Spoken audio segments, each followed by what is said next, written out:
Families. I'm 5/8 Scottish and 3/8 English and Welsh, and so I come from two family systems, the Celtic and the Anglo-Saxon, and it's perhaps being perched between these or having observed different family systems around the world, firstly in my childhood in India and then later as an anthropologist, that has made me interested in this subject. And I've come to realize a number of things about my family system and others. Most family systems in the world are relatively simple. You're born into a family, you remain in that family, embedded within it all your life, and then you die. Your parents are always very strongly above you, and you are a member, usually, of the basic unit or group in a society on which everything else is founded. So that the family is the organizing principle, the infrastructure of that civilization. This is true of India, China, traditional China, Africa, South America, and to a certain extent parts of continental Europe. And it's gone on through history. So 99% of societies have been like this. And so the family there is the work organization. It organizes what you do in the day and how you work and where you work. And if you gain anything from your work, like either produce or money or anything else, it goes into the family budget kitty together. So you don't have private property, it's family property. So the family is the basic unit of production and also consumption. You eat with the family and so on. It's also the basic political unit, the only people you really trust and who will protect you in times of difficulty, when other families attack or the state marauds or whatever, is your family. They are the political unit, the clan or the lineage or your small family. Then the family is the religious unit, because you worship your ancestors, you go in your worshipping with your family. So they are the church, they are the economy, they are the political organization, and of course they are the social organization. They are your friends, the people with whom you spend your time. And that is the normal situation, and you never leave the family. It is always the strongest organization, and it arranges everything, including your marriage. And so the marriage is just an extension, reconstructing a new family system. And that's how you find it in anywhere in the world, except, and this was the extraordinary thing, which I didn't realize, I just took it for granted that my own family system was normal and everyone else was a bit exceptional. But we're exceptional, and we're exceptional as follows. When you are born, very soon you begin to realize that you are not as close to your parents as they are to each other, that their primary bond is to each other, not to you.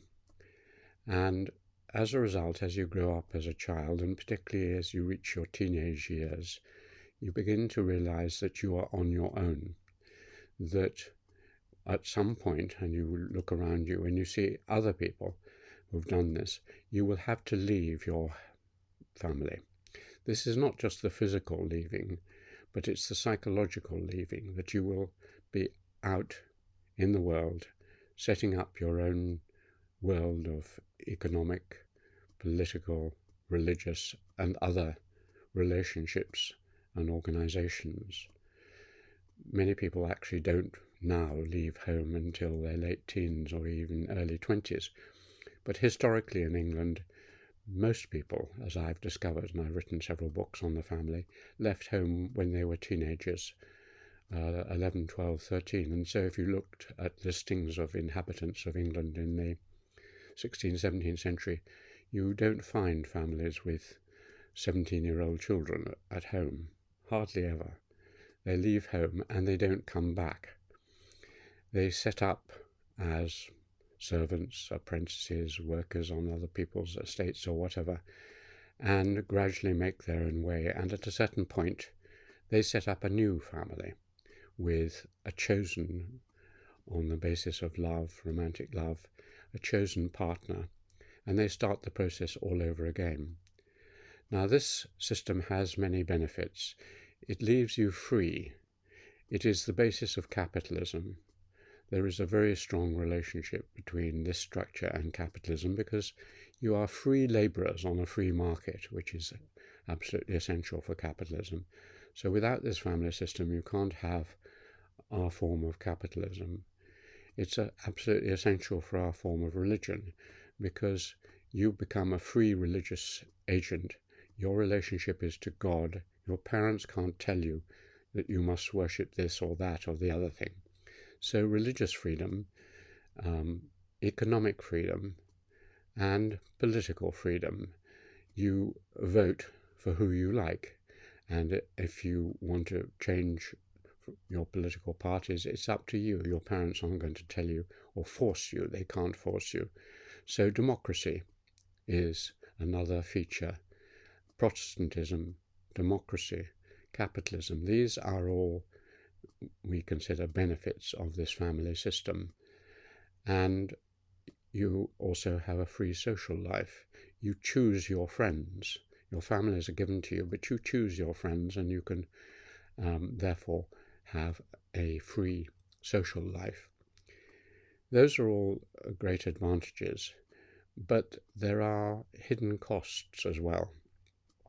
Two very obvious ones are that in the teenage years, there's a period more and more as children stay at home, and it was avoided if you left home at 12 or something like this, but many people now stay at home, and there is a period of 5 years or so when you're still at home and you think of yourself as independent, increasingly independent, but your parents are still there, and they are caught in a tension between loving and caring for you and also teaching you to be independent and respecting your independence.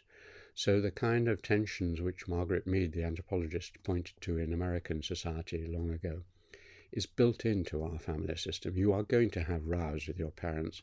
That is part of learning to be free, these rows and altercations.